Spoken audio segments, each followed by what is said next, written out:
Okay, let's just jump right in. Have you ever hit an absolute brick wall in your research? You're tracking down a person or an event, you're digging through all these archives, and nothing. The paper trail just vanishes. Well, today we're exploring the incredible work of independent genealogist Susan Aumaier. That's pronounced Aumaier, by the way. She's basically a historical detective. She shows us exactly how to hunt down the truth, even when history literally erases the evidence. So welcome to this explainer. We're going to unravel a truly fascinating mystery today. Just imagine the absolute nightmare of seeing the exact records you need literally going up in smoke, right? I mean, courthouse fires, floods, they instantly show us how history actively disrupts the paper trail we rely on so much. It's wildly frustrating. Disease, shifting politics, war, Mother Nature, they all play this huge role in wiping out our history. You've got records that absolutely 100% should exist, but they just burned up or washed away. And we're left with this completely deafening silence right where the facts are supposed to be. But what if those records were just never created in the first place? Actually, scratch that. What if they were intentionally avoided? That brings us to the core of our explainer today, the Boston Tea Party. December 16th, 1773. Look, we all know the event. We've seen the paintings, we've watched the movies. It's totally foundational stuff. But here is this glaring, almost unbelievable fact about that night. There's absolutely no official roster of the men who boarded those ships. Not a single official piece of paper exists listing who threw that tea into the harbor. Which brings us to the million-dollar question, doesn't it? If there's no official roster, how on earth do historians and genealogists figure out who actually participated? Seriously, think about that for a second. We're talking about hundreds of men involved in a massive, highly coordinated raid. How do you piece together a definitive list of names when the number one goal of the people involved was to remain totally, entirely anonymous? It's like a giant jigsaw puzzle with half the pieces missing. But we're going to solve it right now using Aumaier's methods. So to figure this out, we first really need to understand why there wasn't a list. You've got to understand the stakes here. By February 1774, the British Attorney and Solicitor General looked at this and concluded that destroying the East India Company's tea was an act of levying war against the king. Okay, this wasn't just some rowdy political prank. To the British authorities, this was high treason. And back then, the punishment for high treason definitely wasn't a slap on the wrist or a brief stint in jail. We are talking about the very real, terrifying threat of execution. To survive a threat like that, these guys had to get incredibly creative. On the night of the raid, they used elaborate disguises, famously dressing as Mohawk warriors, just to hide their identities from anyone watching on the docks. And, according to tradition, they swore each other to absolute unbreakable secrecy. They purposely left no paper trail because, honestly, a paper trail would have been a collective death warrant, literally. If one roster existed and the British got their hands on it, every single man on that list was headed straight for the gallows. So the silence wasn't an accident at all.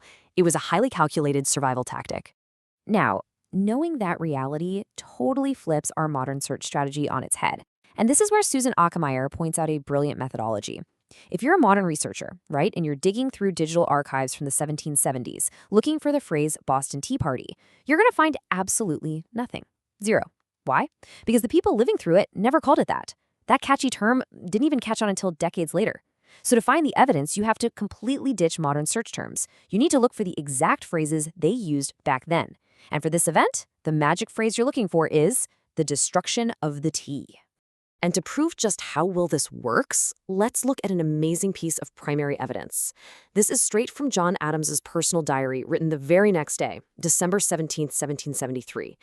He writes, "Last night, 3 cargoes of Bohea tea were emptied into the sea. This destruction of the tea is so bold, so daring." You see that phrasing? Using that precise contemporary terminology, destruction of the tea, is absolutely crucial. It's the key Aumaier recommends tracking to unlock hidden historical documents. If you want to find 18th century clues, you have to search like an 18th century colonist. But understanding the vocabulary is really just step one. This leads right into Aumaier's breakthrough strategy, which she calls searching outward. Because think about it, nobody in their right mind was going to openly confess to high treason while the British Army was literally occupying Boston, actively hunting down the perpetrators, right? So researchers had to wait. The trick is waiting for decades to pass until those participants finally felt safe enough from British prosecution and, honestly, proud enough of their revolutionary role to openly tell their stories to their families and their neighbors. And because of that massive time delay, we have to hunt in completely unconventional places for indirect evidence. If you want to reconstruct the roster today, you're looking at records made at the very end of these men's lives. We're talking about scouring obituaries and death notices in local papers, sometimes 30, 40, 50 years after the fact. We're looking at Revolutionary War pension applications where old soldiers finally detailed their service. Lineage society documents, like from groups who actively celebrated these acts. We're even digging through personal memoirs and family papers passed down to the grandkids. That is exactly where these late-in-life confessions finally started coming to light. But here is where we need to throw a little cautionary twist into our detective story. Enter the fascinating, and honestly, highly suspicious case of David Kinnison. When Kinnison died in 1852, his obituary famously claimed he was the very last surviving participant of the Boston Tea Party, and that he passed away at the extraordinary, almost unbelievable age of 115. Now, on paper, that sounds like the absolute holy grail of indirect evidence, doesn't it? A beautifully preserved historical claim handed right to us. Well, not quite. This is where we have to weigh the claims against actual evidence. Today, historians heavily question Kinnison's story, both his incredible age and his actual participation in the raid. Because when you dig into the independent evidence, it turns out that in December 1773, he wasn't some daring rebel tossing tea into Boston Harbor. He was likely just a 9-year-old kid living up in Lebanon, Maine. It's wild, but it perfectly illustrates Aumaier's point. An obituary can hold an amazing clue, for sure, but it can also be full of major errors, tall tales, or just someone trying to grab a piece of the glory. As historical detectives, we always have to verify those late-in-life claims against independent facts. So, all of this leaves us with one final provocative thought.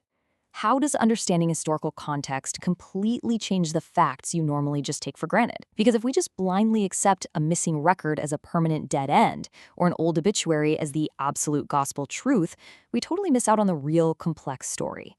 I highly encourage you to apply Susan Allmeier's investigative mindset to whatever it is you're researching. Look at the context, search outward, understand the stakes, and above all else, never stop questioning.